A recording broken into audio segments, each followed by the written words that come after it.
सत्ता का चुनाव होना है जिसमें देश की जनता को अपना सांसद चुनना है, लेकिन मोदी के मंत्री चाहते हैं कि जनता सीधे प्रधानमंत्री चुने। आखिर अमेरिका की तरह चुनाव क्यों चाहते हैं मोदी सरकार के मंत्री? बीजेपी में बीजेपी के वो 5 सांसद कौन है जिन्हें नीतीश कुमार के साथ सीट शेयरिंग के बाद बलिदान देना होगा? राजस्थान में नई कैबिनेट के पीछे 2019 का राजनीतिक गणित क्या है? न्यू ईयर से पहले दिल्ली में फैला जहर कैसे खत्म होगा? महात्मा गांधी के खिलाफ नया दुष्प्रचार क्या चल रहा है? देश और दुनिया की हर अहम खबर अब आपको दिखाएंगे नहले पे दहला में, लेकिन शुरुआत करते हैं इस वक्त की टॉप 25 खबरों के साथ।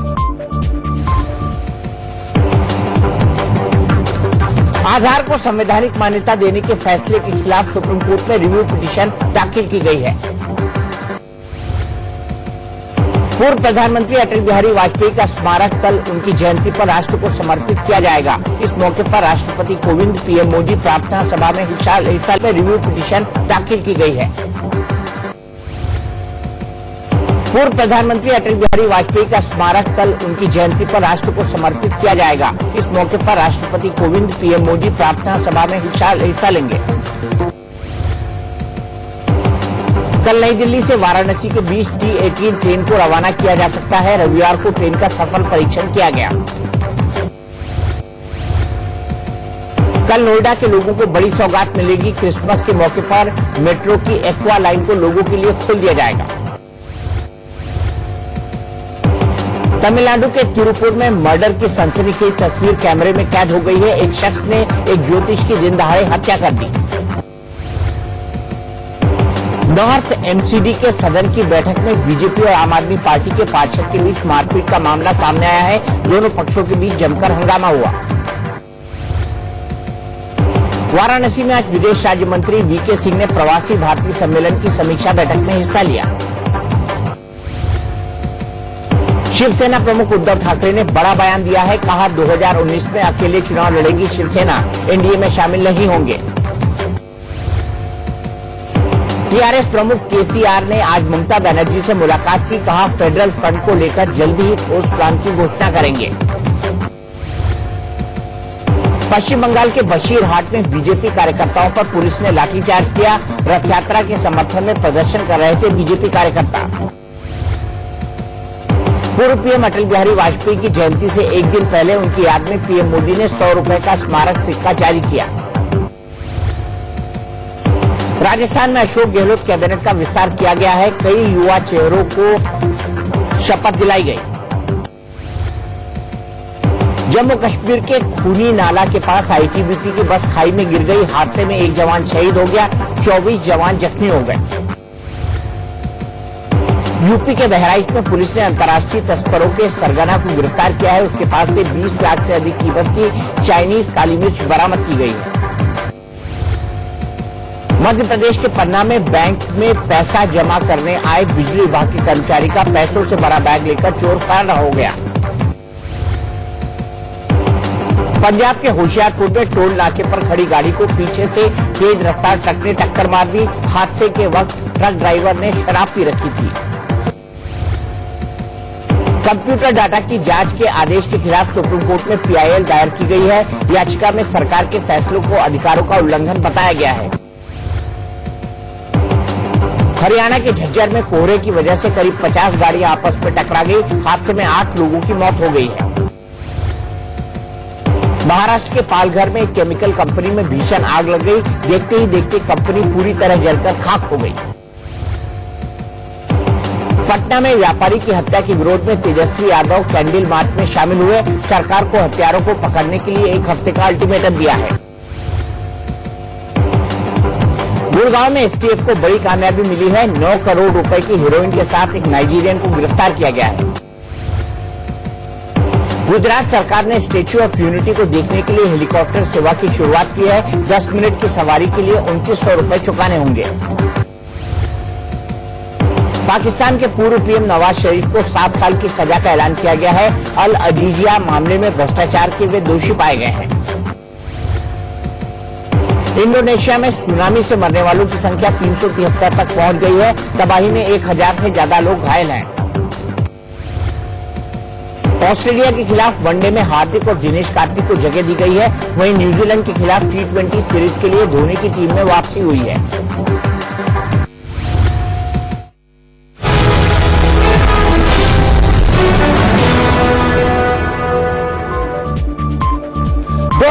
के लोकसभा चुनाव का ऐलान होने में मुश्किल से 3 महीने का वक्त बचा है। एनडीए की ओर से अप्रैल 2017 में ही ऐलान हो चुका था कि नरेंद्र मोदी ही 2019 में पीएम पद के उम्मीदवार होंगे। बीजेपी के नेता लगातार सवाल उठा रहे हैं कि विपक्ष की ओर से पीएम का उम्मीदवार कौन होगा। विपक्ष जब भी 2019 के लिए महागठबंधन की बात करता है तब बीजेपी सवाल दाग देती है कि महागठबंधन में पीएम पद का चेहरा कौन होगा। मतलब साफ है कि 2019 में बीजेपी चाहती है कि मुकाबला व्यक्तियों के बीच हो। अब तो केंद्रीय मंत्री गिरिराज सिंह खुलकर वकालत कर रहे हैं कि देश में सांसदों के साथ साथ प्रधानमंत्री का भी सीधा चुनाव होना चाहिए, वैसे ही जैसे अमेरिका में राष्ट्रपति का चुनाव होता है। देश में महागठबंधन जो बना है वो महागठबंधन का कुनबा पहले ही बिखर रहा है। कोई फेडरल गठबंधन की बात कर रहा है, कोई नेतृत्व विहीन बन रहा है। अगर है महागठबंधन में तो किसी को नेता स्वीकारे, चाहे राहुल गांधी हो, चाहे मायावती हो, चाहे ममता बनर्जी हो, कोई तो एक नेतृत्व आए उखड़ करके। मुझे तो लगता है कि इस हालात को देख करके लगता है देश में चुनाव के पैटर्न को, प्रधानमंत्री के पैटर्न को बदल देना चाहिए। जैसे अमेरिका में राष्ट्रपति का चुनाव होता है उसी पैटर्न पर करना चाहिए। भारत में जैसे नगर निगम का चुनाव होता है। इस देश में चुनाव के दौरान चेहरों की अहमियत हमेशा रही है, लेकिन आज तक कभी 2 चेहरों का चुनावी राजनीति में आमना सामना कभी नहीं हुआ। पहले चुनाव में नेहरू के सामने विपक्ष का कोई चेहरा नहीं था। नेहरू के बाद इंदिरा गांधी के सामने भी विपक्ष का कोई चेहरा नहीं था।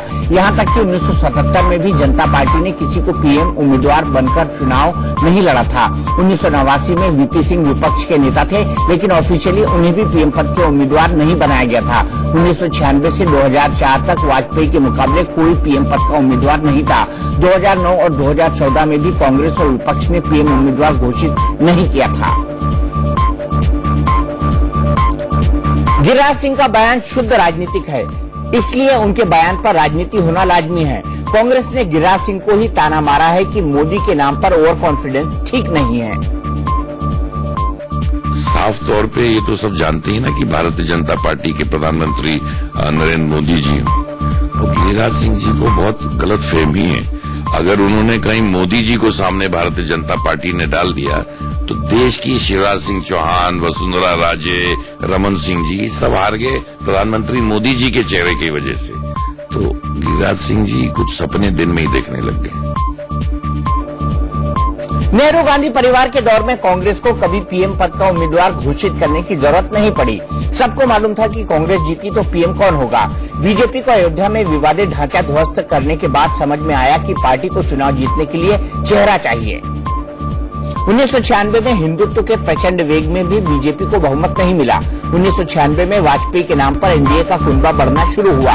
वाजपेयी की इमेज बीजेपी की पॉलिसी पर भारी पड़ी। 1998 का चुनाव वाजपेयी के चेहरे पर लड़कर बीजेपी सत्ता में आई। 2014 में मोदी को पीएम उम्मीदवार घोषित करके बीजेपी को पूर्ण बहुमत मिला।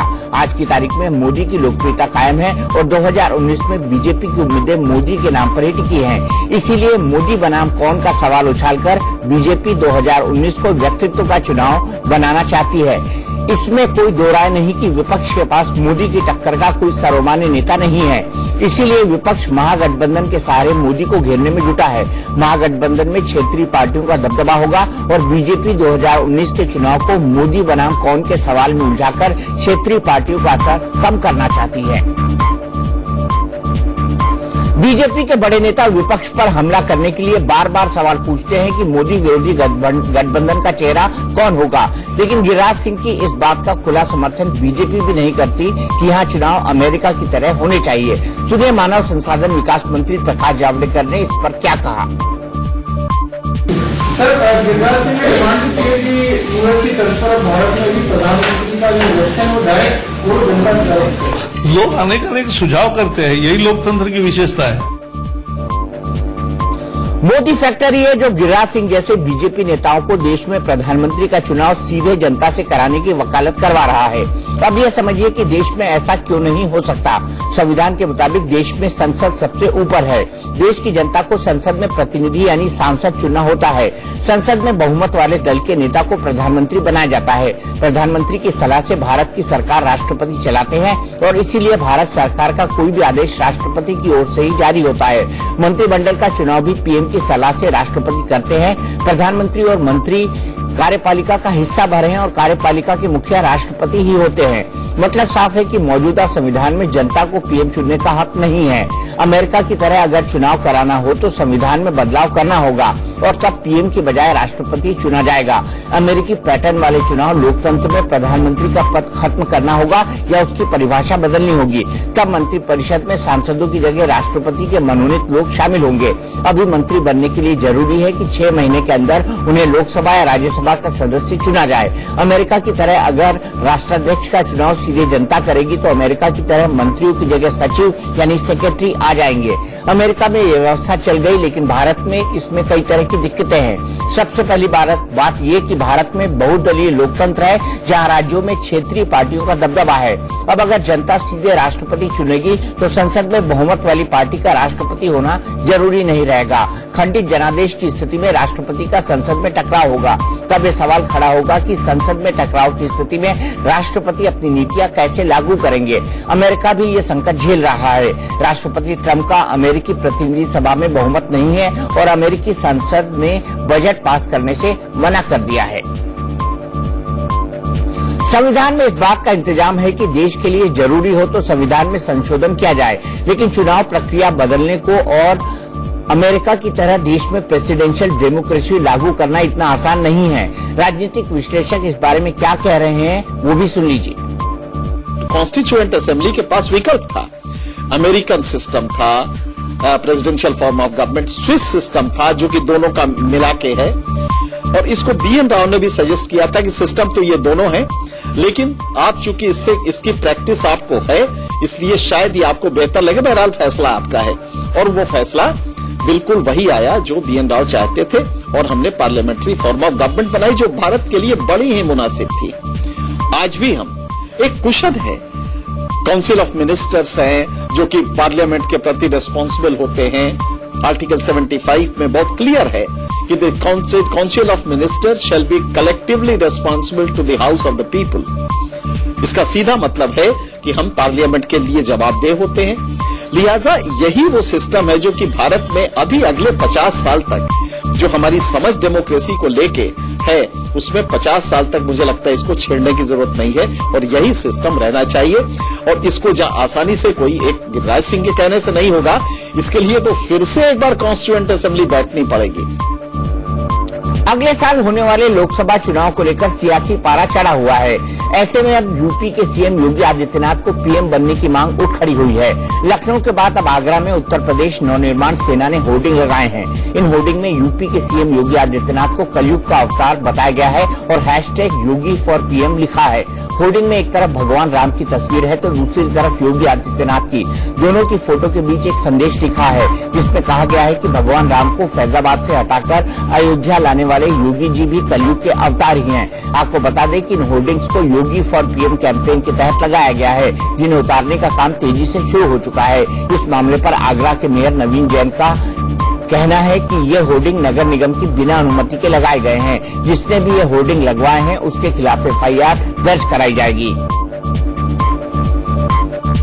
तो जिसने भी इस प्रकार का होर्डिंग लगाया है वो अवैध है और नगर निगम की बिना अनुमति के वो होर्डिंग लगाया है योगी फॉर पीएम और ना ही नगर निगम से कोई अनुमति प्राप्त करी है। और ऐसे लोगों के नाम एफआईआर दर्ज कराएंगे और वैधानिक कार्रवाई करेंगे।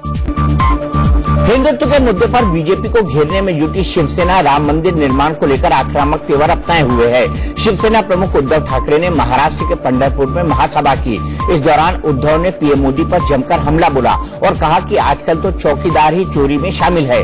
राफेल डील का जिक्र करते हुए उद्धव ने पूछा कि आपने ऐसी कंपनी को ठेका दे दिया जिसको कोई अनुभव ही नहीं है। अगर आप अनिल अंबानी की कंपनी को एयरक्राफ्ट बनाने का ठेका दे सकते हैं तो कारतूस बनाने का ठेका महिलाओं के सेल्फ हेल्प ग्रुप को दे देना चाहिए। वहीं बिहार में एनडीए गठबंधन को लेकर भी उद्धव ने नीतीश कुमार पर तंज कसा और कहा कि पीएम मोदी नीतीश से ये पूछे कि उनका राम मंदिर पर क्या स्टैंड है।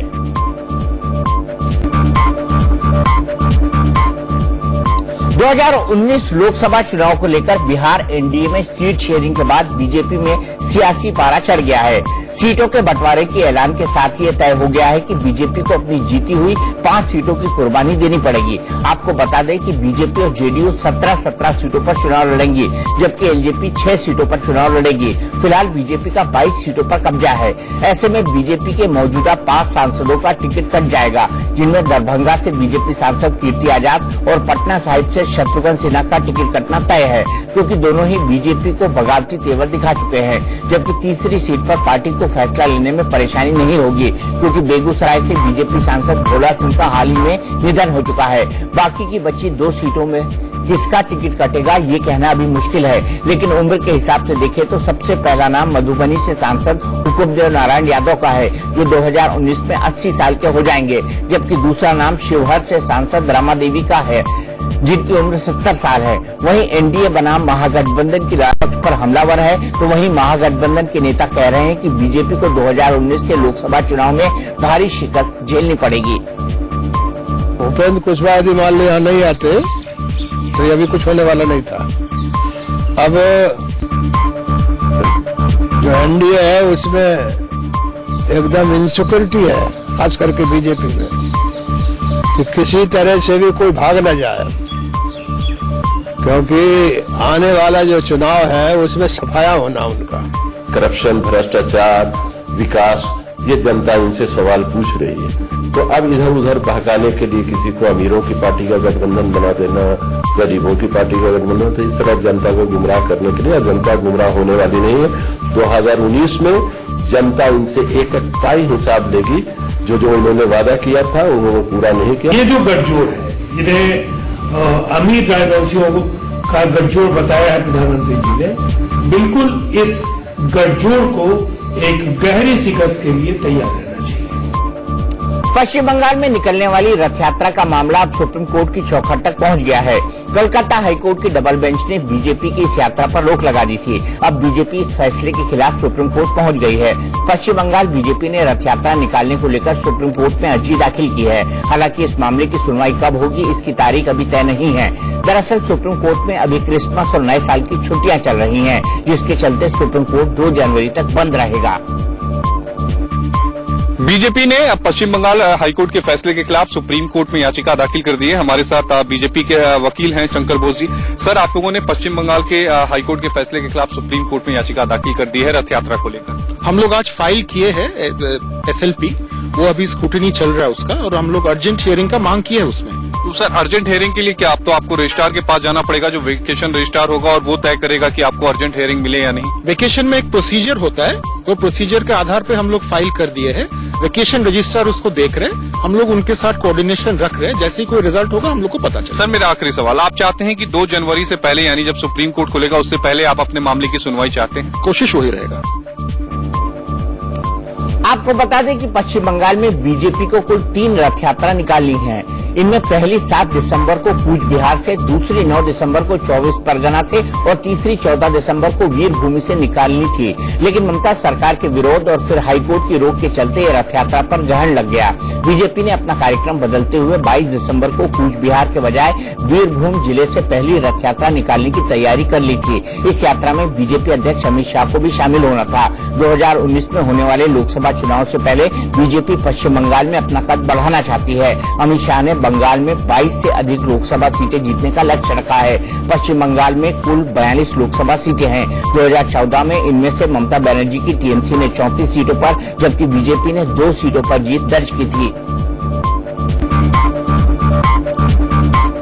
केंद्र सरकार की ओर से कंप्यूटर निगरानी के नियमों के खिलाफ अब सुप्रीम कोर्ट का दरवाजा खटखटाया गया है। एडवोकेट मनोहर लाल शर्मा ने सुप्रीम कोर्ट में इस फैसले के खिलाफ PIL दायर की है और सरकार की 20 दिसंबर की अधिसूचना को चुनौती देते हुए कोर्ट से इसे निरस्त करने की अपील की है। हालांकि सुप्रीम कोर्ट ने केस पर फौरन सुनवाई करने से मना कर दिया है। कोर्ट के मुताबिक इस जनहित याचिका पर सुनवाई के लिए कोई जल्दबाजी नहीं है।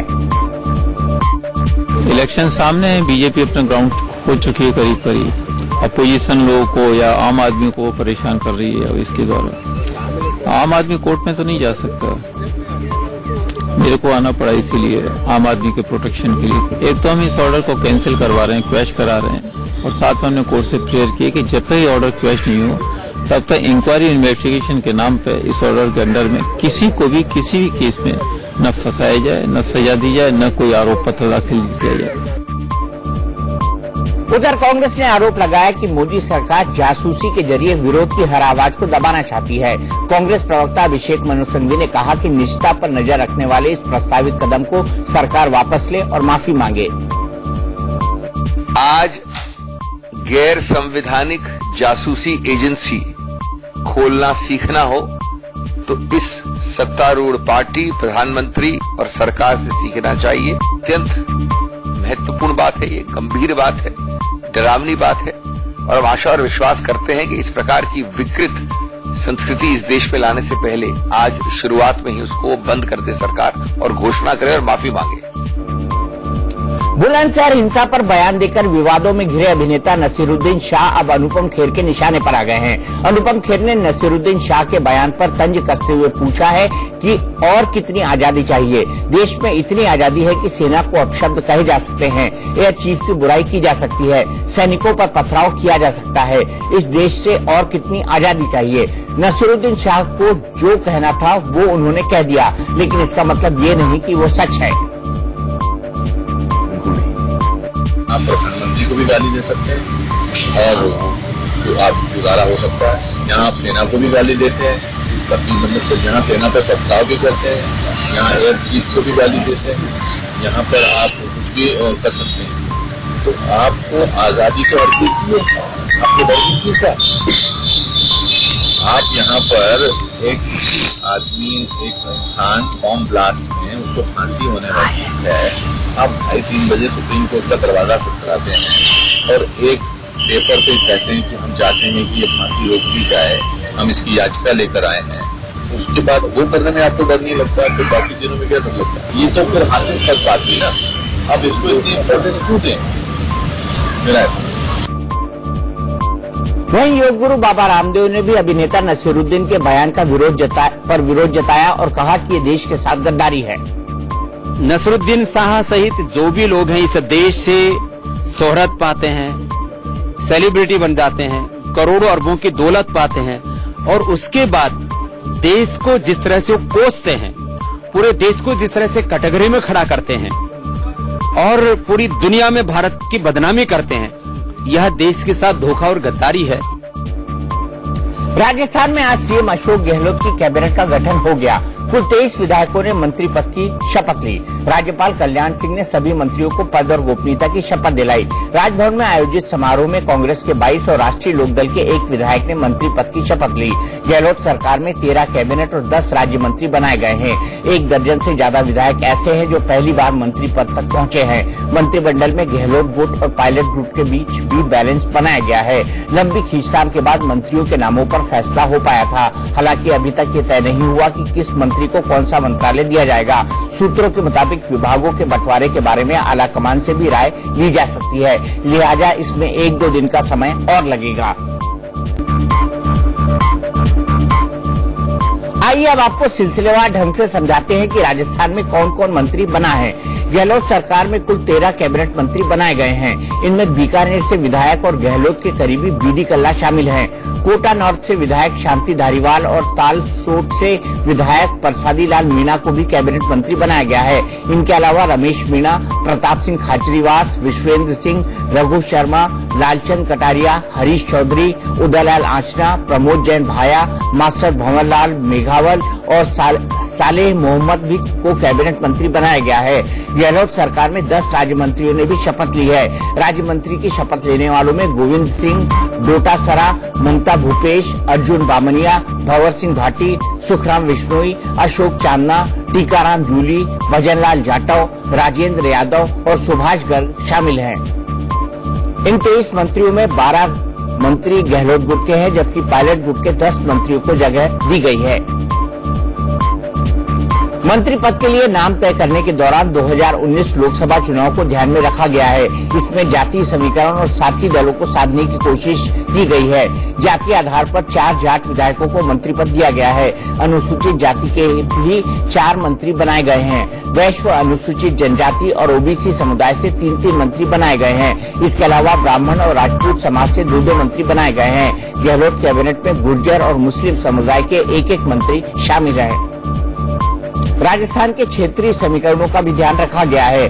जयपुर और भरतपुर से 3-3 मंत्री बनाए गए हैं। दौसा और बीकानेर से 2-2 मंत्री हैं। इनके अलावा अलवर, चूरू, चित्तौड़गढ़, जालौर, बूंदी, अजमेर, कोटा, बाड़मेर, करौली, जैसलमेर, सीकर, बांसवाड़ा और बारां से 1-1 मंत्री लिए गए हैं।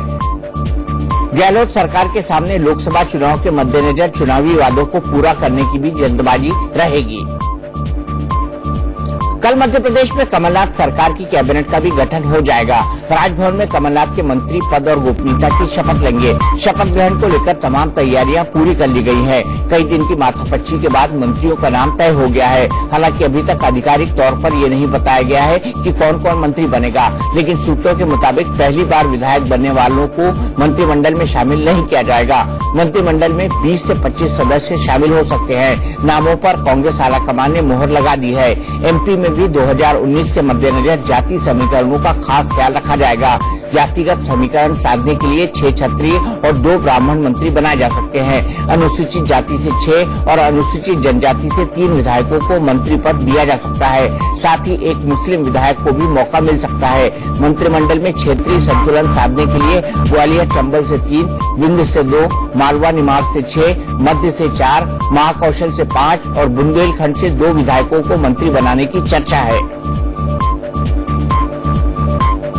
एमपी में पहले तो सीएम के नाम को लेकर बवाल हुआ और अब मंत्रियों के नाम पर भी जमकर माथापच्ची हुई। मध्य प्रदेश में इस माथापच्ची की वजह भी कई हैं। आइए जानते हैं कि आखिर पेच कहां फंसा है। मंत्रिमंडल में सबसे ज्यादा ध्यान तो गुटीय संतुलन बनाने को लेकर हो रहा है। कमलनाथ, ज्योतिरादित्य सिंधिया और दिग्विजय सिंह की अंदरूनी कलह किसी से छिपी नहीं है। इसलिए ये तीनों अपने अपने गुटों से ज्यादा मंत्री बनाना चाहते हैं। इसीलिए मंत्रियों के नाम को लेकर जबरदस्त माथापच्ची हुई। साथ ही समर्थक पार्टियों और निर्दलीय विधायकों को भी साथ जोड़े रखना जरूरी है। कांग्रेस को कुल 114 सीटें मिली और कमलनाथ सरकार एसपी, बीएसपी और निर्दलीय विधायकों के सहारे खड़ी है। इसलिए उन्हें भी साधने की कोशिश हो रही है। सूत्रों के मुताबिक कुछ कांग्रेस विधायक भी मंत्री बनने की जिद लगाए हुए हैं, इसलिए उन्हें मनाने में भी काफी समय लगा। इसके अलावा 2019 के मद्देनजर मंत्रिमंडल में जातीय समीकरण साधने की भी कोशिश हो रही है, ताकि लोकसभा चुनाव में उसका फायदा मिल सके। भोपाल में मंत्रियों के शपथ ग्रहण को लेकर क्या कुछ तैयारियां हैं, हमारे संवाददाता ने ये जानने की कोशिश की। कल यानी कि मंगलवार को राजभवन में शपथ ग्रहण होना है मंत्रिमंडल का और उसको लेकर तैयारियां पूरी हो चुकी हैं। साफ तौर पे आपको दिखाना चाहेंगे कि मंत्रिमंडल में सुरक्षा के पूरे इंतजाम कर दिए गए हैं। साथ ही आसपास के जो रोड है, ये रोड को 1 से 5 बजे तक मंगलवार के दिन ब्लॉक कर दिया जाएगा। यहाँ से आने जाने नहीं दिया जाएगा। अभी ये रोड चालू है, लेकिन उसके बाद 1 से 5 बजे तक ये रोड ब्लॉक रहेगा मंगलवार के दिन यानी कि कल। उसके अलावा अगर राजभवन की बात करी जाए तो राजभवन में आप देख सकते हैं यहाँ पर जो बना है, यहाँ पे पूरा रंग रोगन हो चुका है। मेरे इस तरफ अगर आप देखेंगे तो यहाँ पे जो मूर्तियां लगी हुई थी, जो यहाँ पे दीवार पे पेंटिंगें बनाई गई थी, उन पे कलर हो चुका है, रंग रोगन हो चुका है। तो साफ तौर पे पूरी तैयारियां कर ली गई हैं और इंतजार है तो बस यही कि मंगलवार के दिन जब मंत्रिमंडल यहाँ पे शपथ लेगा, उसको लेकर पूरी तैयारियां राजभवन में फिलहाल कर ली गई है। भोपाल से आदर्श चौरसिया, इंडिया न्यूज। छत्तीसगढ़ में भी कल बघेल सरकार की कैबिनेट गठित हो जाएगी। रायपुर के पुलिस परेड ग्राउंड में मंत्रियों का शपथ ग्रहण समारोह होगा। सुबह 11 बजे बघेल के मंत्री पद और गोपनीयता की शपथ लेंगे। छत्तीसगढ़ में भी मंत्रियों के नाम तय करने में भी कांग्रेस नेताओं के पसीने छूट गए। चुनाव में कांग्रेस के कई वरिष्ठ नेता जीतकर आए हैं। साथ ही कई विधायकों ने बीजेपी के दिग्गज मंत्रियों को शिकस्त दी है। ऐसे में मंत्रियों के नाम को लेकर सहमति नहीं बन पा रही थी, लेकिन आला कमान के साथ मिलकर बघेल ने नाम तय कर लिए। मंत्रिमंडल में SC, ST, OBC और सामान्य के अलावा एक अल्पसंख्यक और एक महिला को कैबिनेट में जगह दी जाएगी। अगस्ता वेस्टलैंड घोटाले में 225 करोड़ की घूसखोरी के आरोपी क्रिश्चियन मिशेल ने बड़ा खुलासा किया है। बिचौलिया क्रिश्चियन मिशेल ने कहा है कि VVIP हेलीकॉप्टर खरीद मामले में उससे सिर्फ इसलिए फंसाया जा रहा है क्योंकि उसने भारत के बड़े राजनेताओं के नाम नहीं लिए। सूत्रों के मुताबिक मिशेल ने दावा किया है कि इसी साल 2 जून को दुबई में एक बैठक हुई थी। इस बैठक में भारतीय जांच एजेंसियों के प्रतिनिधि और UAE लॉ मिनिस्ट्री के अधिकारी शामिल थे। इस बैठक में मिशेल ने साफ साफ कहा था कि उसके खिलाफ कोई मामला नहीं बनता, उसे फंसाया जा रहा है। मिशेल ने दावा किया कि उससे सौदेबाजी की कोशिश की गई। उससे कहा गया कि वो भारत के टॉप लीडर्स के खिलाफ एक बयान पर साइन कर दे तो उसके खिलाफ सारे मामले खत्म कर दिए जाएंगे और उसके खिलाफ जारी रेड कॉर्नर नोटिस भी हटा लिया जाएगा। सूत्रों के मुताबिक AP यानी अहमद पटेल और मैडम यानी सोनिया गांधी का नाम लेने का दबाव उस पर डाला गया। जब मिशेल नहीं माना तो उसका प्रत्यर्पण किया गया। हालांकि CBI का कहना है कि इन सब बातों का कोई मतलब नहीं है। ये सारी बातें मिशेल दुबई की कोर्ट में भी कह चुका है। क्रिश्चियन मिशेल को 5 दिसंबर को भारत लाया गया। अगले ही दिन PM मोदी ने राजस्थान में एक चुनावी रैली के दौरान कहा था कि राजदार बोलेगा तो जाने कितने नामदार गिरेंगे। लेकिन अब मिशेल का ये बयान कांग्रेस के बहुत काम आने वाला है। आइए जानते हैं कि क्रिश्चियन मिशेल का किरदार इतना अहम क्यों है। आज से 8 साल पहले यानी 2010 में 12 अगस्ता वेस्टलैंड VVIP हेलीकॉप्टर खरीदने के लिए 3600 करोड़ का सौदा हुआ था।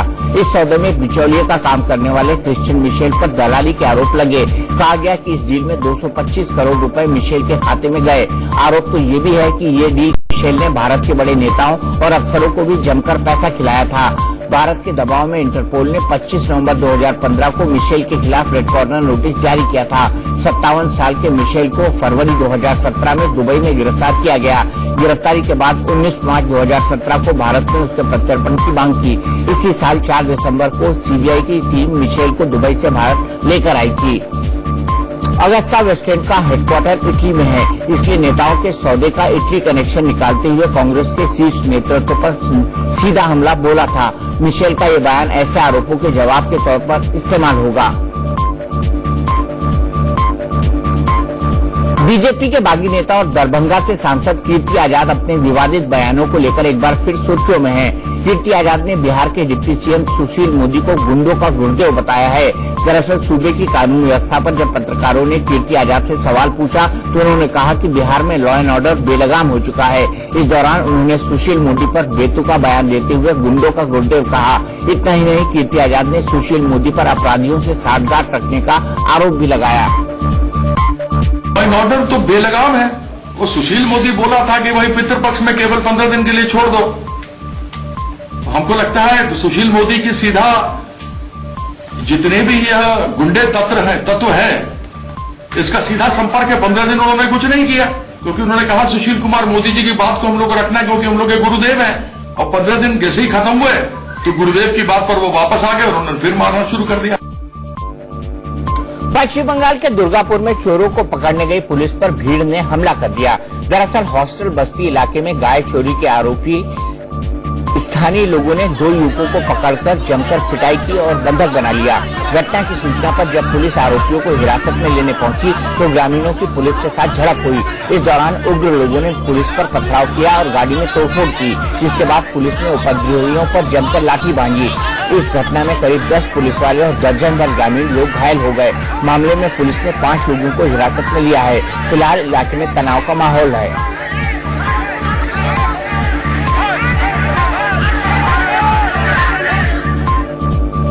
यूपी में बदमाशों के हौसले बढ़ते जा रहे हैं। हाल ही में आगरा में एक लड़की को जिंदा जलाने के बाद अब प्रयागराज में एक लड़की को सरेआम बदमाशों ने गोली मार दी। वारदात पौष इलाके सिविल लाइंस की है, जहां स्कूटी सवार दिव्या शर्मा अपनी सहेली के साथ ऑफिस से घर लौट रही थी। तभी बाइक सवार बदमाश दिव्या को गोली मारकर फरार हो गए। गोली दिव्या के पैर में लगी, जिससे वो बुरी तरह घायल हो गई। मौके पर मौजूद लोगों ने उसे फौरन अस्पताल में भर्ती कराया, जहां उसका इलाज चल रहा है। पुलिस मामले को प्रेम प्रसंग से जोड़कर देख रही है और आरोपियों की तलाश में जुटी है। बीजेपी पर राम मंदिर निर्माण के लिए दबाव बढ़ता जा रहा है। इसका एक नमूना उत्तर प्रदेश के लखनऊ में देखने को मिला। जानकारी के मुताबिक केंद्रीय गृह मंत्री राजनाथ सिंह रविवार को वहां युवा कुंभ में भाषण दे रहे थे। इस बीच सभा में कुछ लड़कों ने जल्द से जल्द राम मंदिर बनवाने के नारे लगाए। नारेबाजी सुनकर राजनाथ सिंह ने कार्यकर्ताओं को शांत करने की कोशिश की। उन्हें भरोसा दिलाया कि मंदिर जल्द ही बनेगा। इस दौरान कुछ लोग नारेबाजी करने वाले लड़कों को शांत करने की कोशिश करते दिखाई दिए, लेकिन बात नहीं बनी और नारेबाजी जारी रही। यहाँ तक कि प्रदेश के मुख्यमंत्री योगी आदित्यनाथ के भाषण के दौरान भी इसी तरह के नारे लगाए गए। हालांकि योगी आदित्यनाथ ने भी नारेबाजी कर रहे लोगों को मंदिर बनवाने का भरोसा दिया। उन्होंने कहा कि कुछ लोग यहाँ राम मंदिर निर्माण की बात कर रहे हैं। उनसे कहना चाहता हूँ कि ये काम अगर कोई कभी कर सकता है तो वो बीजेपी ही है। कोई और इसे कर पाने के लायक नहीं है। वो लोग इसे नहीं कर सकते। राम जन्मभूमि के बारे में कुछ लोग बोल रहे थे कि जो राम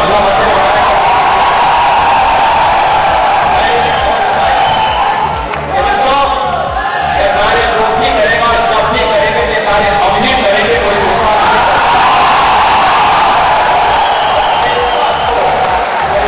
के साथ याद करना कि जो लोग राम और कृष्ण को विधान मानते रहे हैं,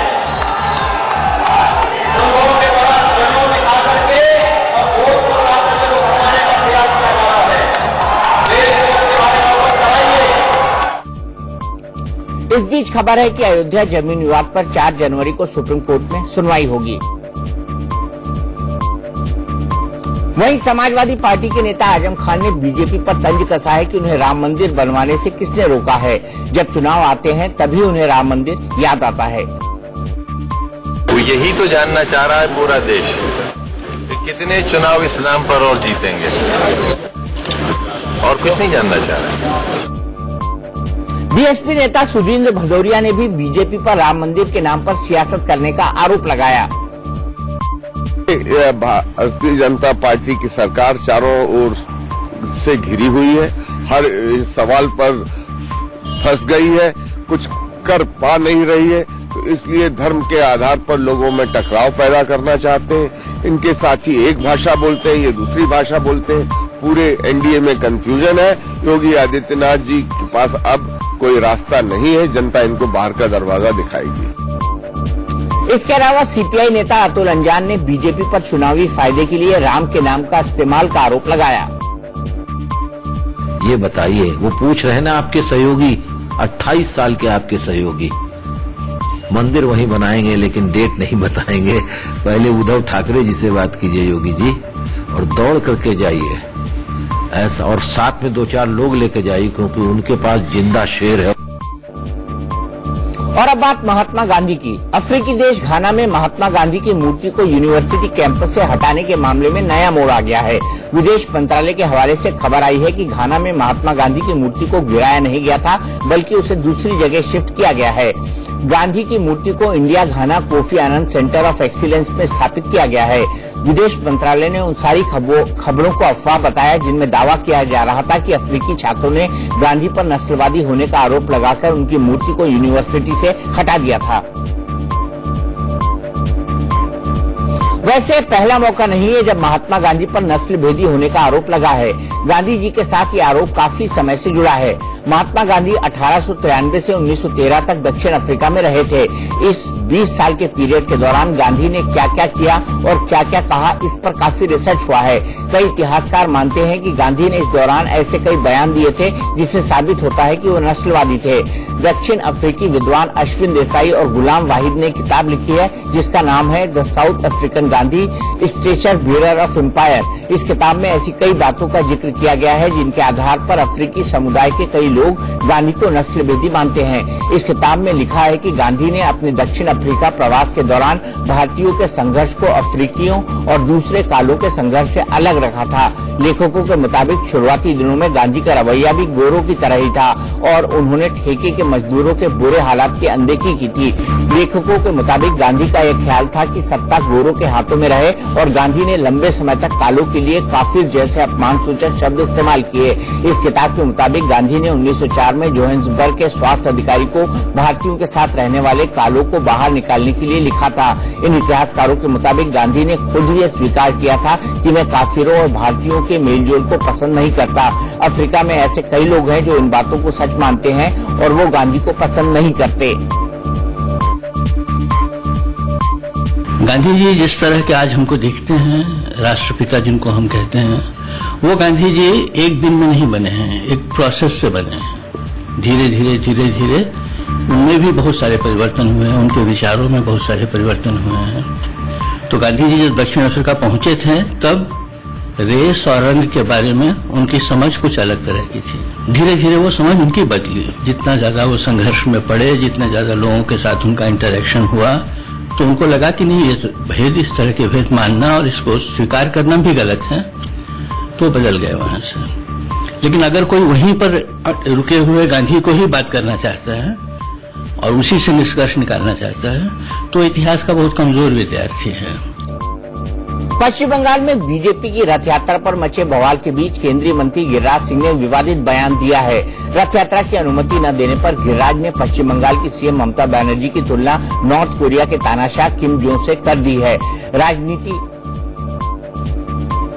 जब ममता बनर्जी लोकतंत्र का गला घोंटती, किम जोंग की तरह, कोरिया के राष्ट्रपति की तरह, कि जो विरोधी हो उसकी हत्या, वही तो कर रही है बंगाल में।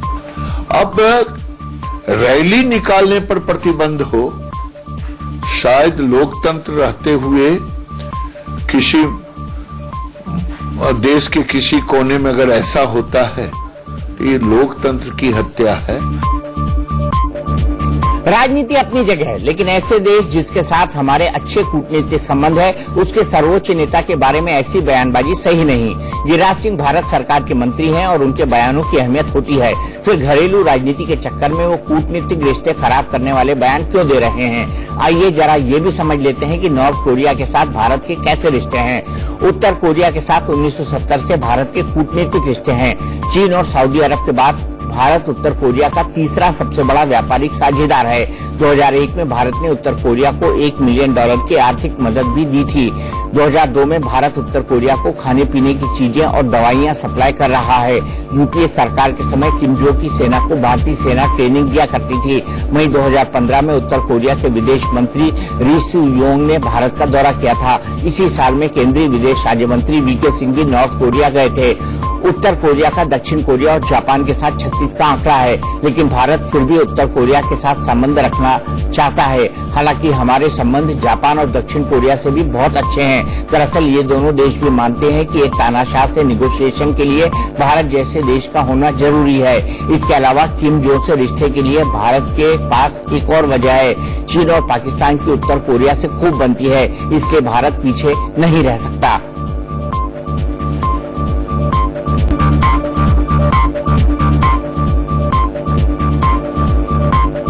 मैंने पे दहरा में फिलहाल एक ब्रेक, लेकिन ब्रेक के बाद हम आपको बताएंगे कि दिल्ली की हवाओं में क्यों दम घुटता है। के लिए महागठबंधन का विस्तार हो रहा है। वहीं फेडरल फंड की कवायद को लेकर तेलंगाना के मुख्यमंत्री के चंद्रशेखर राव भी निकल पड़े हैं। इन दो तस्वीरों ने तीसरे मोर्चे की चर्चा को फिर हवा दे दी है। माना जा रहा है कि तेलंगाना में अपनी जीत से उत्साहित के चंद्रशेखर राव अब गैर कांग्रेसी और गैर बीजेपी दलों को साथ लेकर एक गठबंधन बनाने की कोशिशों में जुटे हैं। इसके लिए उन्होंने रविवार को पहले ओडिशा के मुख्यमंत्री नवीन पटनायक से मुलाकात की। इसके बाद आज कोलकाता में वो पश्चिम बंगाल की मुख्यमंत्री ममता बनर्जी से मिले। इस मौके पर केसीआर ने कहा कि फेडरल फंड के लिए रविवार से शुरुआत की है। हमने राष्ट्रीय राजनीति के मुद्दों पर चर्चा की और हमारी चर्चा आगे भी जारी रहेगी। उन्होंने कहा कि गैर कांग्रेस और गैर बीजेपी फ्रंट उनका मिशन है, वो अपना प्रयास आगे भी जारी रखेंगे। ये कोई छोटा काम नहीं है। सही समय और अच्छी खबर का इंतजार करिए। This is not a small thing to take a decision across the table, you know. We are discussing things, something concrete will come. Wait for a time, the appropriate time.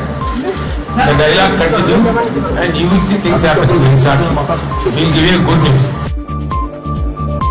सूत्रों के मुताबिक कल दिल्ली दौरे के दौरान केसीआर बीएसपी सुप्रीमो मायावती और SP के अध्यक्ष अखिलेश यादव से भी मुलाकात कर उन्हें फेडरल फ्रंट की छतरी के नीचे लाने की कवायद करेंगे। अगर सब कुछ ठीक रहा तो फेडरल फ्रंट में केसीआर के अलावा माया, अखिलेश, ममता, नवीन पटनायक की पार्टियां शामिल होंगी।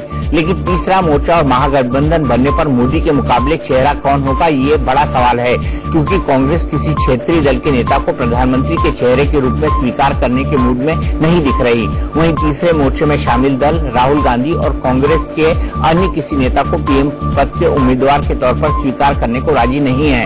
ऐसे में देश की सियासत में तीसरा मोर्चा का वजूद कितना अहम होगा, ये जनता तय करेगी। दिल्ली में कपा देने वाली सर्दी के साथ दम घोटने वाले प्रदूषण का दौर भी लौट आया है। मौसम विभाग के मुताबिक हवा की गुणवत्ता अगले कुछ दिनों तक बेहद खराब बनी रह सकती है। सीपीसीबी यानी सेंट्रल पॉल्यूशन कंट्रोल बोर्ड के आंकड़ों के मुताबिक AQI यानी एयर क्वालिटी इंडेक्स 500 के करीब बना हुआ है, जो बेहद खराब माना गया है। वहीं system of air quality weather forecasting and research के आंकड़ों में ये 471 दर्ज किया गया है। ये साल में दूसरी बार है जब प्रदूषण का स्तर सबसे ज्यादा है।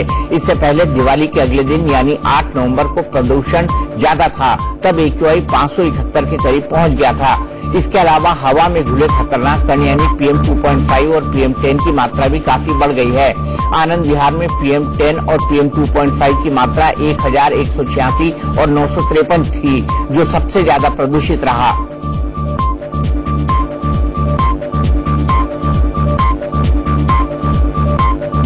तो रहने पे दहला में फिलहाल एक ब्रेक, लेकिन ब्रेक के बाद भी विस्तार और रफ्तार से खबरें जारी हैं।